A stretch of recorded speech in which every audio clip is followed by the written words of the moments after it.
Very good morning, children. Today we are going to learn about not for breathing, not for drinking. So what you can understand with that means we are going to learn about here not for breathing means what we are breathing. You know that air. We are breathing air. Is it not, children? Then drinking. What we are drinking? Water. Means not for breathing, not for drinking. What you can understand? The air which we cannot able to breathe, or the water which we cannot able to drink. Means water, air pollution and water pollution. Is it clear to you? Air pollution and water pollution. So how the air and water are getting polluted, and what are the causes of air pollution and water pollution, and diseases caused because of that, and what preventive steps, what controlling measures we have to take, all that we are going to discuss in this lesson. Not for drinking, not for breathing, and not for breathing. So in your textbook one activity is given here. So what is that? Have you observed any time this type of vehicle? You can observe these vehicles near petrol pump houses, or on outskirts of the city, or some other places. You are going to observe this pollution checkup vans like. So they have some machinery, and where they are going to check the emissions from the two-wheelers or four-wheelers. So here you are observing a certificate, and what it is going to make you to understand what for this certificate is given. Means here whether it is for two-wheeler or four-wheeler, like that the information you can observe. If you observe, you can see it clearly. And so what we can get with that means, we are going to get information about that what kind of gases or emissions we are going to observe in that. Then how much time it is valid, this certificate, and who is going to issue this certificate. What do you mean by emission test? So that information you are going to get through this certificate. Is it clear to children? So what for? So we are using so many vehicles for transport purpose. So that we are going to. So now which department will give that? Means pollution under control certificate. Pollution under control, or pollution board also we can tell. So they are going to issue the certificates. So how many years old those vehicles, and what are the different types of gases, volatile, not good for our health. So that gases emitted. So all that will be given. So for the first time, then as the number of vehicles is increasing and emissions are also that poisonous gases are released into the atmosphere, which results in the pollution, and because of pollution many people are getting diseases. Having that in the mind, the government of India has passed an act called Motor Vehicle Act. Motor Vehicles Act. So that is in 1988. Okay, then next one is Motor Vehicles Rules also. Motor Vehicles Rules in the 1989. So what they are going to make you to understand means whether the vehicle is in good condition or not. Then how much of pollutants are there. Pollutants are released from that, and they can be on the roads. All that will be present in this, and this Motor Vehicles Act and Motor Vehicles Rules are going to make the people to understand to use the vehicles which are of good condition. Where they can help in reducing the air pollution. Is it clear to children? So now what do you mean by pollution? That is our question now. Is it not? So now you know that here not for breathing, not for drinking. Breathing means air, and drinking means water. Means air, water, soil, all that. So we are the places where we are living. So they are very much essential. Air, water, soil, etc. Even plants, animals, everything is important for our survival. So the place where we are living or the surroundings in which we are living is called as a environment. Environment. So what is the meaning of environment? The suitable places where we are able to live. So that one we call it as here environment. Is it clear to you? So here in environment, air, water or soil, plants, animals, everything will come under. So that is air pollution or water pollution, like that separately we are going to learn. So all that together environmental pollution. So what is meant by pollution? Pollution means the harmful substances when they are present more than to be present, then that results in the pollution. Okay, the entry of so much of harmful substances into the environment, that results in the environmental pollution. Is it clear to children? So what is the meaning of pollution? The entry of substances, harmful substances in excess quantity than to be present. So when they are present in the excess quantity in the environment, maybe in air or in water or in other parts of environment, then that is called as a pollution. So now how this pollution is caused? Just now you learned that because of because of harmful substances. So what do we call that?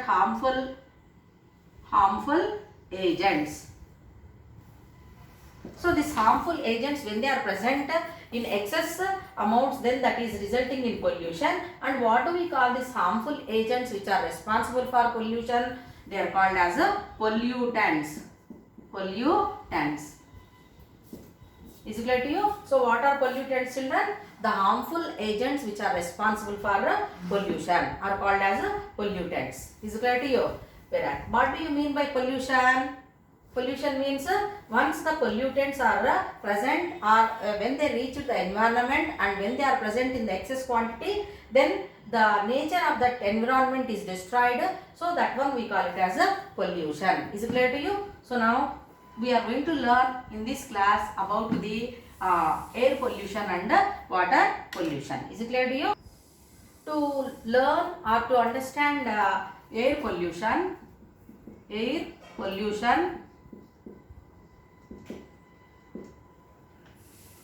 first of all we have to know about the components of air.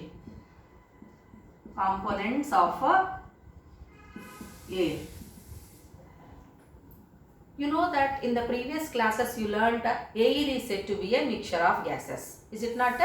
Air is having different kinds of gases. So different gases are present in the air. In the amounts, how much they are supposed to be present, like they are present. So that they are called as components of air or constituents of air. So what are the different constituents of air? Means we know that different types of gases like nitrogen, then oxygen, carbon dioxide,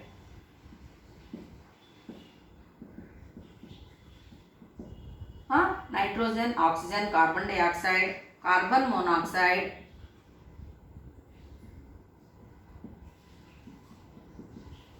then sulfur dioxide,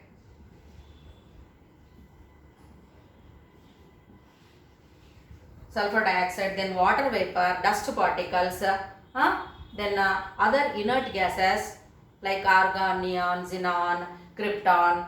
Okay, children. So like that different constituents of air are present. Different gases are present. Okay. Nitrogen, oxygen, carbon dioxide, carbon monoxide, sulfur dioxide, water vapor, dust particles.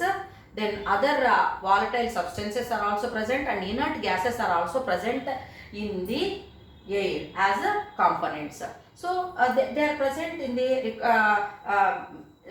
fixed proportions actually. Nitrogen means if you take it is present in the atmosphere 78% and oxygen 21%.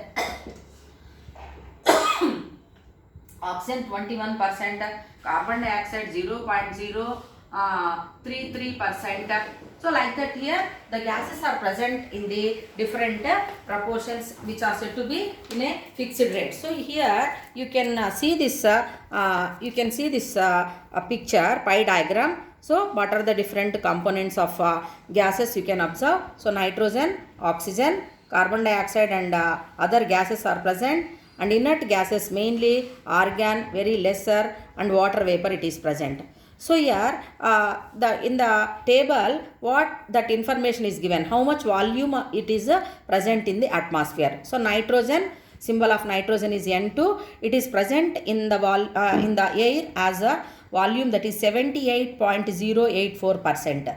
Then oxygen, if you take formula is O2 and 20.947, almost it is 21%.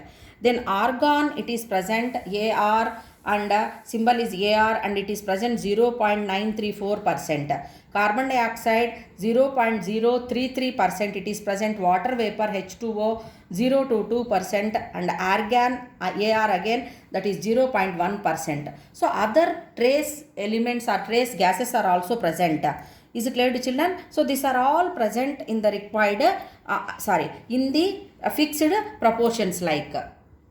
All the just now you learned that all the gases which are present in the atmosphere like nitrogen, carbon dioxide or oxygen or sulfur dioxide, all, so in they are useful for the living organisms. For example, if you take nitrogen,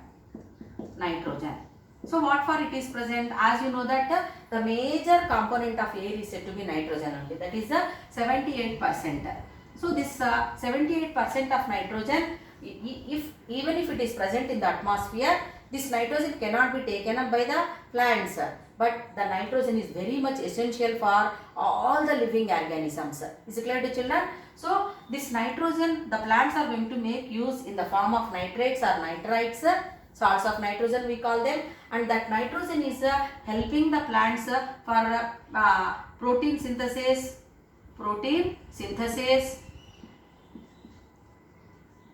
Then next one is the preparation of nucleic acids.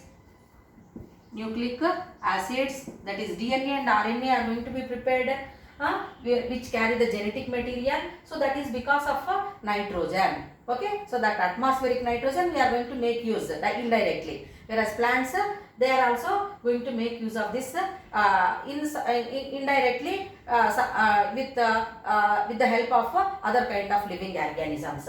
Then if you take carbon dioxide, okay, so what for this carbon dioxide is helping? So again this carbon dioxide percentage, if you see 0.033% it is present in the atmosphere, and this carbon dioxide is taken up by the plants. What for? It is helping in the process called photosynthesis. Is it clear to you? So the carbon dioxide is going to be used up by the plants.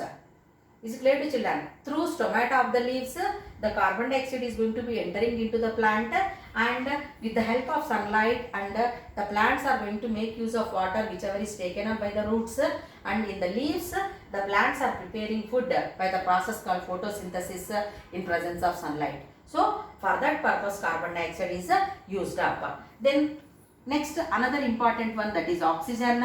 So oxygen is present 21%, and this oxygen is very much essential for all the things to survive. Okay, we require oxygen for our survival. Is it clear to children? So in the process of respiration we are breathing in oxygen, and that oxygen is going to help in breaking down the food, and which helps in releasing of energy. Heat energy is released.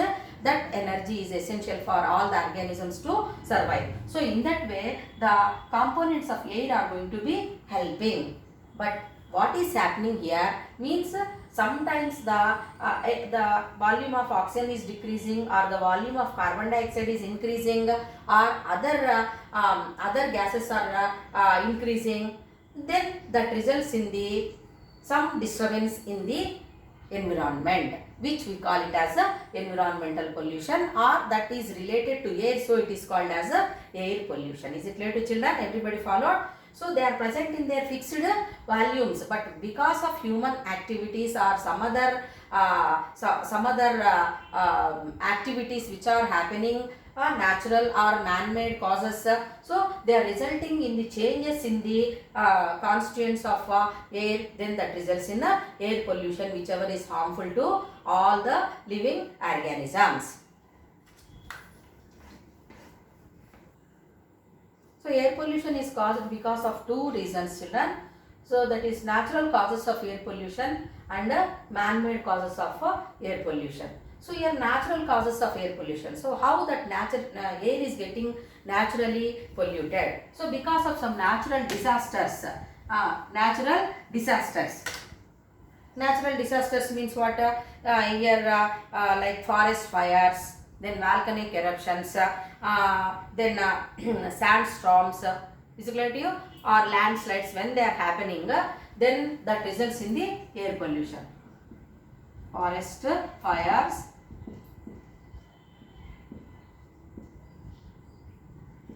volcanic eruptions, storms, etc. Like any sandstorms like that, if it is there, then the air is getting polluted. Forest fires, then volcanic eruptions and storms. So forest fires means what?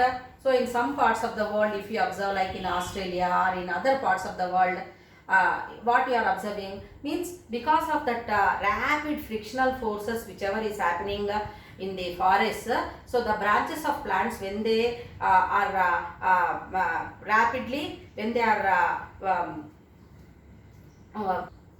due to that frictional force whichever is happening between the trees, so the forest means thick cover of plants we observe.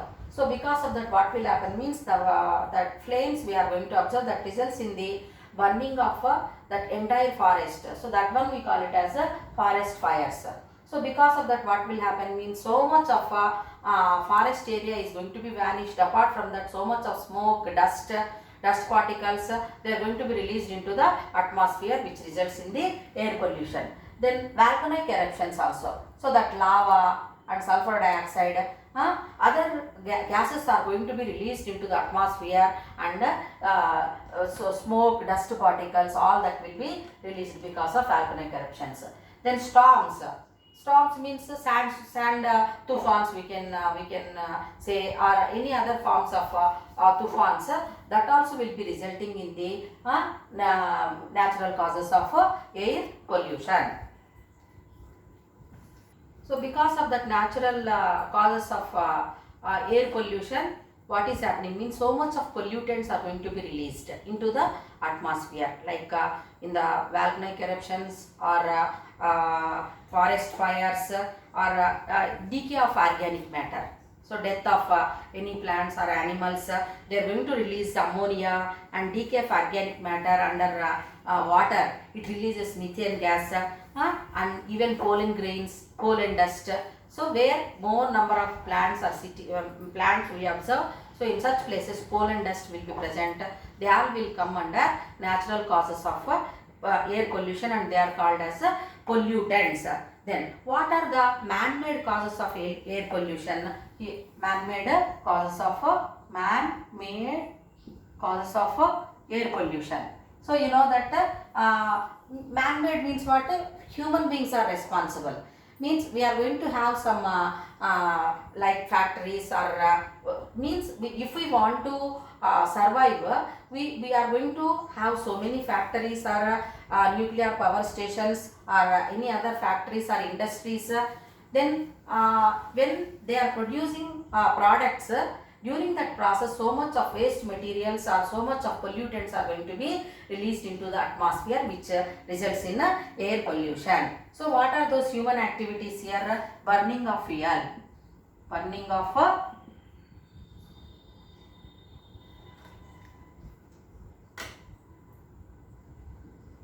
of fuel. Next one, second one is said to be nuclear power plants. Nuclear power plants. Agriculture. agriculture, then industrialization,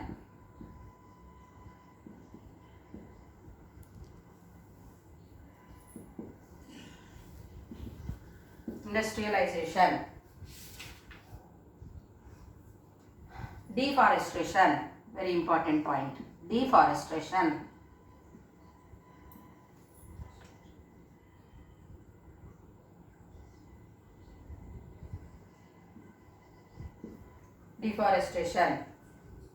and mining,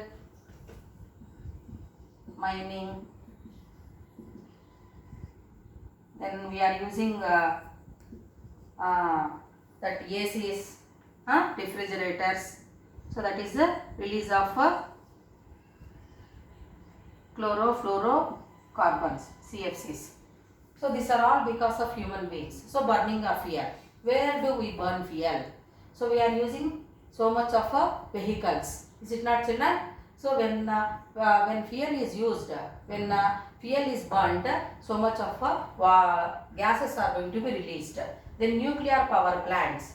So we are going to get electricity, or we are going to generate electricity by using coal or that radioactive elements. So in that process also, so much of waste materials are going to be released into the, so pollutants are released into the atmosphere. Then agriculture. So during farming, the farmers are using so much of chemical fertilizers, then that is also going to become cause for air pollution. So in industries are also so much of waste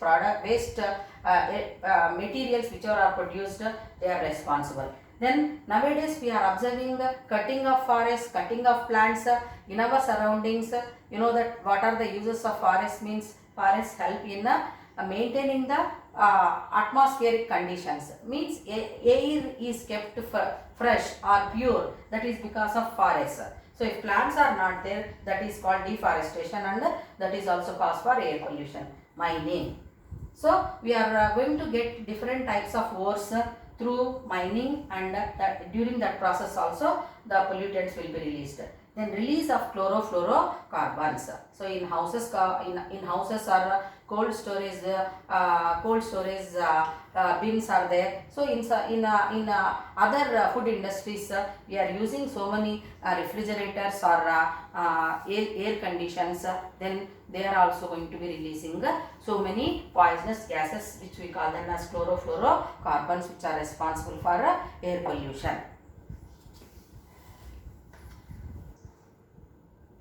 So this natural causes and man-made causes, how they are responsible for air pollution, that we will learn tomorrow. Thank you.